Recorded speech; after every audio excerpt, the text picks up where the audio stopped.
لا تنسوا الإعجاب بالفيديو والاشتراك في القناة تشجيعا لنا لنستمر بنشر المزيد. Youssef Attal est la sensation algérienne depuis 2 saisons déjà et semble se confirmer en ce début de saison. Tout va très vite pour le jeune Algérien de 22 ans qui est passé en à peine plus de 1 an de la 2e division algérienne au projecteur de la Ligue 1. Et son histoire n'est pas totalement heureuse car il aurait pu finir comme un talent gâché à cause de nombreux obstacles qu'il a vécus et à cause de personnes incompétentes pour le prendre en charge tôt. C'est pourquoi il a percé un peu tard dans le football. C'est ce que nous allons voir dans ce documentaire signé Football Puro. Dans une petite commune de la wilaya de Tizi Ouzou en Algérie.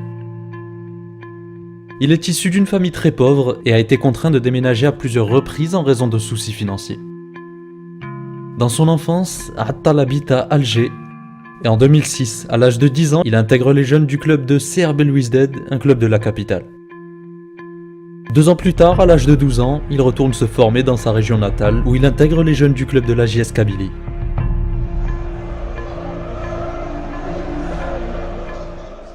Trois ans sont passés, le jeune Youssef a à peine 15 ans, mais il est déjà appelé par le club de l'USM Alger pour aller jouer avec eux dans les catégories jeunes.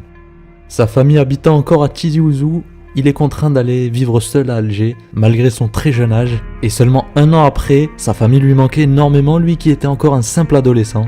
Il retourne donc à Tizi Ouzou et passe des tests pour réintégrer la JS Kabylie. Attal quitte donc l'USM Alger et réintègre l'équipe de JS Kabylie en 2012 à l'âge de 16 ans. قالوا لي اذا جيت تلعب عندنا عمنا ورحت. شحال لعبت في اسمك؟ لعبت عام تانيك. عام برك. وعلاش كي درت لي اسمك؟ شغل ما قدرتش نريح وحدي هنا في الجي، شغل دارنا في تيزي وانا مريح وحدي هنا في الجي، ما قدرتش عاودت وليت للجياسكا، لعبت عام برك وعاودت وليت للجياسكا مع دارنا اخر. شحال قعدت بعد في دوزيام في جياسكا؟ C'est là que le premier obstacle se présente sur son chemin. Le jeune joueur qui habite à une trentaine de kilomètres du stade n'arrive pas à se rendre souvent aux entraînements sans moyens de transport et sans forcément de moyens financiers pour en assurer le coût. Son père est même allé voir le président du club pour mettre en place des transports à sa disposition, ce que le président a refusé. C'est là que de façon hasardeuse, lors d'un match entre JSK et l'Athletic Club Paradou, il est détecté par un recruteur du club adverse. يعني الصعوبات اللي حكيت لنا عليها من قبل. فوالا رحت نهضر معاهم قلت لهم اذا تقدروا ما تعاونوني شغل واحد يديني ويجيبني. وهما قالوا لي ما نقدروش، قالوا لي دبر راسك تحب تجي ارواح ما تحبش الله يسهل عليك. انا زدت كملت هذاك العام وشغل ربي شاف فيها خير، لعبت كونتر بارادو عيطوا لي وزدت كي عيطوا لي درت لي تيست. Pour vous expliquer, le Paradou Athletic Club est un club avec un centre de formation exceptionnel, célèbre en Algérie depuis de nombreuses années déjà, le meilleur centre de formation algérien, connu pour ses nombreuses pépites qui s'exportent de plus en plus à l'étranger ces dernières années, une génération qui représente et fait la fierté de cette académie. Retenez bien ces visages, ce sont peut-être les stars de demain du foot algérien, des joueurs qui feront les beaux jours des plus grands clubs européens. Bienvenue à l'académie Jean-Marc Guillou du Paradou.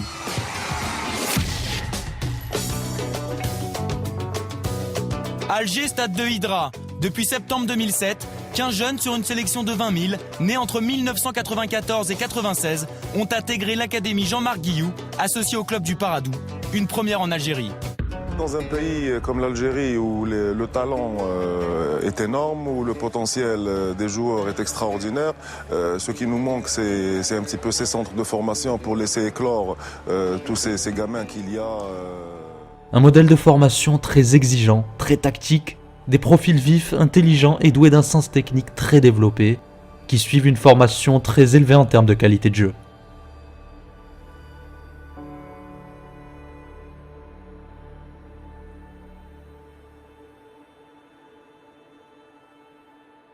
Il a été formé à Alger comme Ben Sebaini, à l'académie Paradou, qui a été initié par Jean-Marc Guillou, c'est-à-dire ces gamins qui ont commencé pieds nus très longtemps et qui ont ensuite mis des crampons pour jouer au football.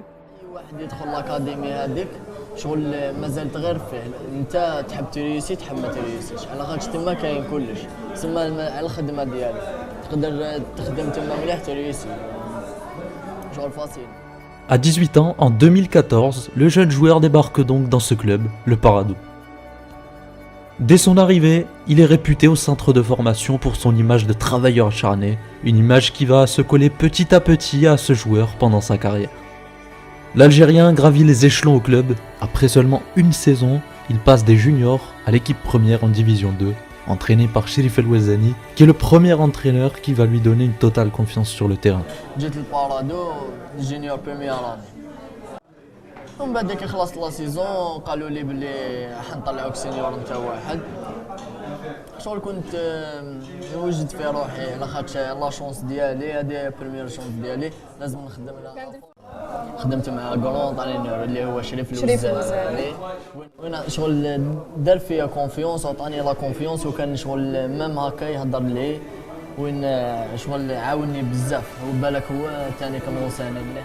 Il réalise une saison fabuleuse et une saison plus tard, un nouvel entraîneur va arriver, Josep Maria Nogués, un ancien entraîneur du Betis Séville. Buen futbolista, muy buen jugador, es un jugador joven que tiene unas características especiales que le hacen que tenga una gran proyección.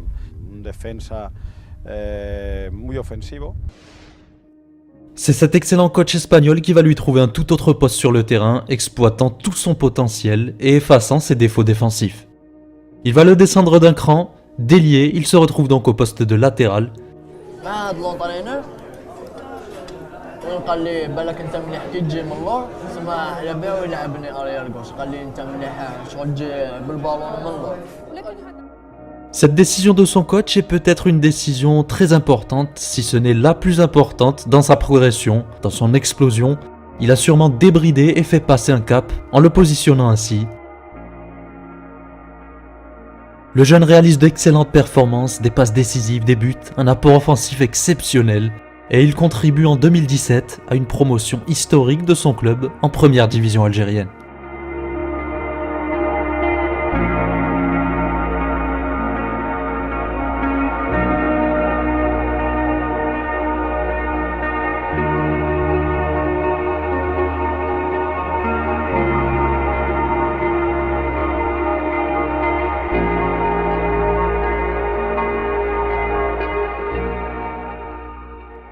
Cette saison-là, tout lui réussit au niveau personnel. Il se fait même appeler pour son premier match en équipe nationale face à la Guinée le 6 juin 2017. Ce qui est inédit, qui n'a jamais été fait en Algérie. Équipe nationale dans laquelle les locaux, même expérimentés, ont du mal à s'imposer face aux Algériens jouant à l'étranger. Eh bien, Attal a cassé les codes pour s'imposer en équipe nationale en venant non pas de la première division algérienne, mais carrément de la deuxième division nationale. Sa première sélection avait même fait débat auprès des journalistes algériens, allant même jusqu'à parler de piston, sachant qu'un dirigeant de son club était venu à la direction de la fédération algérienne. Des soupçons que le jeune prodige va de suite effacer lors de sa première rencontre sous ce maillot. Une fois que les supporters l'ont vu sur le terrain, ils ont de suite compris les choix du sélectionneur, au point que son nom était même scandé par le stade algérien. À l'issue de cette saison, même si son club est promu en première division, il ne pourra pas jouer dans cette ligue, tout simplement parce qu'il est convoité par le club belge de Courtrai à l'été 2017 et va même être prêté par le Paradou pour une saison en Belgique. راني فرحان كي سنيت في هذا الكلوب وان شاء الله هندير بون سيزون ان شاء الله بريمي شغل التجربة الأولى ديالي إن شاء الله نخدم لحد العام باش نديرو عام شباب إن شاء الله. Mais comme dans le parcours de tout joueur professionnel, un obstacle se présente encore à lui. Et lors du triste match Algérie-Zambie en septembre 2017, il est touché à la pommette, l'écartant des terrains pendant presque 3 mois, l'empêchant de jouer avec son nouveau club et retardant encore une fois sa progression.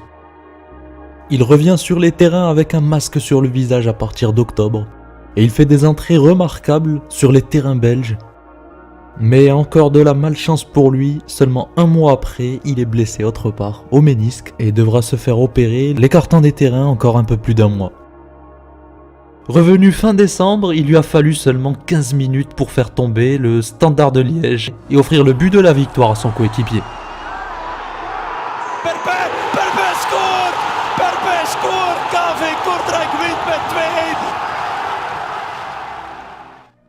À partir de là, on pensait que sa saison était enfin lancée, mais voilà que l'entraîneur de Courtrai ne semble pas lui accorder une confiance. Un entraîneur qui est arrivé à la mi-saison en novembre pour succéder au précédent qui a été limogé à cause de mauvais résultats.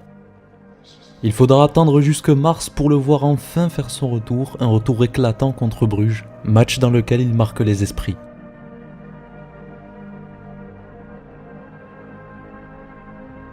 Mais encore une fois, après 3 matchs titulaires, il est de nouveau blessé au genou.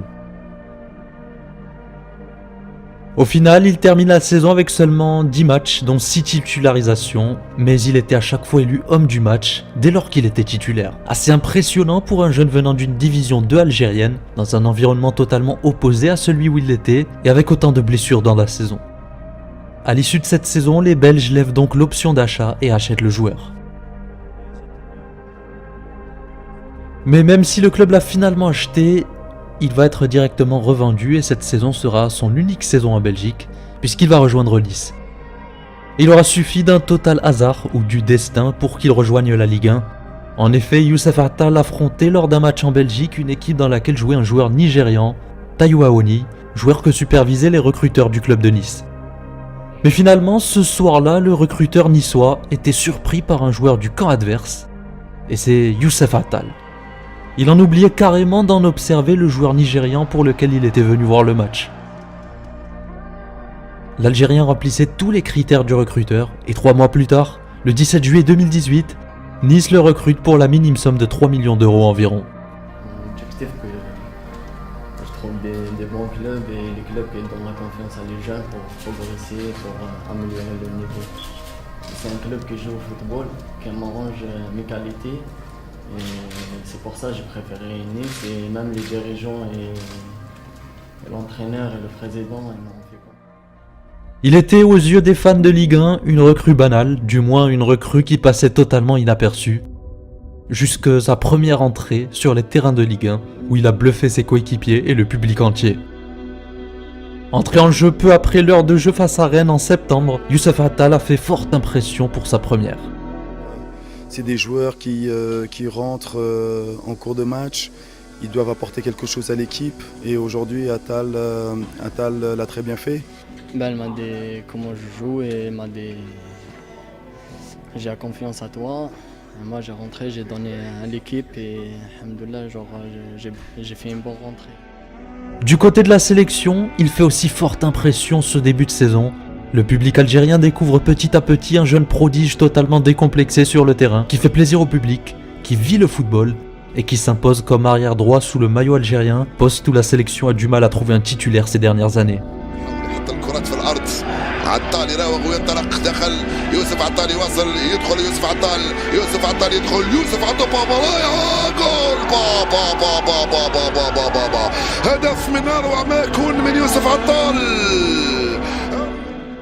D'ailleurs, ces chevauchées rappellent fortement aux Algériens celles de Merzran à l'époque, comme vous avez pu le voir dans mon documentaire sur l'Algérie de 1982, au-dessus de l'écran. Mais Attal, en plus de cette capacité, a une intelligence de jeu très élevée, un sens tactique, une vision et une technique hors norme. Arrière droit, نطلع بزاف تاني نلعب arrière gauche, البوست تاعي الاول arrière gauche دوك راني نلعب arrière droit. C'est quelqu'un qui aime aller vers l'avant, c'est quelqu'un qui peut apporter le surnombre, mais c'est un joueur très offensif et le profil qu'on recherchait. Le point positif dans cette explosion du prodige algérien, c'est qu'il n'est pas totalement sous les projecteurs. Il fait son chemin petit à petit sans être exposé, sans être trop comparé, même si certains journalistes osent parfois la comparaison avec Dani Alves. Mais à part ça, il n'est pas soumis à une pression l'empêchant de progresser. Il suit son chemin tranquillement, sans être embêté par la presse, et ne fait parler de lui que sur les terrains. Doué balle au pied, il n'a aucune limite dans l'engagement, sans complexe face à l'adversaire, quel qu'il soit. L'international algérien s'affirme comme une révolution au poste de latéral droit. Selon des statistiques publiées par la presse française le dernier mois, Youssef Attal est le meilleur dribbleur de Ligue 1, avec une moyenne de 7 dribbles par match, à égalité avec son coéquipier Saint-Maximin. Il devance ainsi la star des Bleus Kylian Mbappé et Hatem Ben Arfa. Apprécié par le groupe de Patrick Vieira, Attal veut désormais confirmer les espoirs placés en lui. Pourquoi t'es venu ici?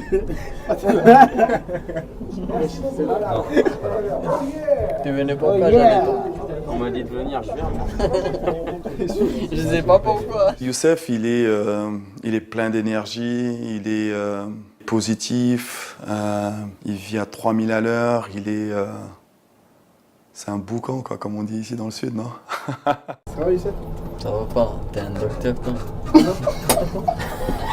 Il joue comme les petits jouent dans la rue, il se pose pas de questions. Ouais, moi je joue comme un bled, je change pas mon style de jeu. Il doit peser 30 kilos et il peut avoir devant lui quelqu'un qui pèse 100 kilos, il s'en fout. Jusqu'à 90 minutes, je défends, j'attaque, je défends, j'attaque. C'est quelqu'un qui va faire 20 fois l'appel, même quand il ne reçoit pas le ballon, il va quand même faire l'appel. Tu lâches rien, les 90 minutes, tu travailles. Il discute avec tout le monde, il vit très bien dans le groupe et c'est vraiment agréable d'entraîner un joueur comme ça. La seule chose qu'il devra faire s'il souhaite continuer sur cette lancée et progresser, c'est de mesurer son engagement. Cela peut sembler être une qualité dans un football où de moins en moins de joueurs mouillent le maillot, mais chez lui c'est carrément excessif que cela en devient un défaut. Non pas pour l'équipe, puisque c'est un point positif pour le collectif, mais pour lui, pour son avenir, puisque comme le disent ses coéquipiers, il n'a aucune limite. Il passe de la défense à l'attaque, de l'attaque à la défense en toute vitesse pendant 90 minutes. Tout ceci l'exposant logiquement aux blessures, et c'est d'ailleurs le souci principal de son début de carrière, la succession des blessures depuis un an qui ne cesse pas, celle-ci pouvant ralentir fortement sa progression. Si Attal apprend à concentrer ses efforts physiques sur des moments précis du match et qu'il garde tout son génie naturel, il pourra rêver à un avenir très brillant et rejoindre un grand club, devenir une référence à ce poste. Ce jeune joueur est aussi un espoir pour la sélection algérienne qui semble avoir trouvé un latéral droit sur le long terme. الحمد لله الجمهور كاع كان مورايا وان شاء الله هذا يزيد حاجه اللي تزيد تحفزني تزيد في الكلوب تاعي وفي ليكيب ناسيونال وان شاء الله نزيد نخدم اكثر واكثر وان شاء الله يستاهلوا كل الخير هذا الجمهور. Il est non seulement le symbole du centre de formation du Paradou, mais aussi de tous les jeunes pépites algériennes locales qui, étant mal encadrés, ont du mal à progresser et finissent tous comme des talents gâchés. Attal est un diamant brut qui ne demande qu'à être travaillé pour briller de son plus bel éclat.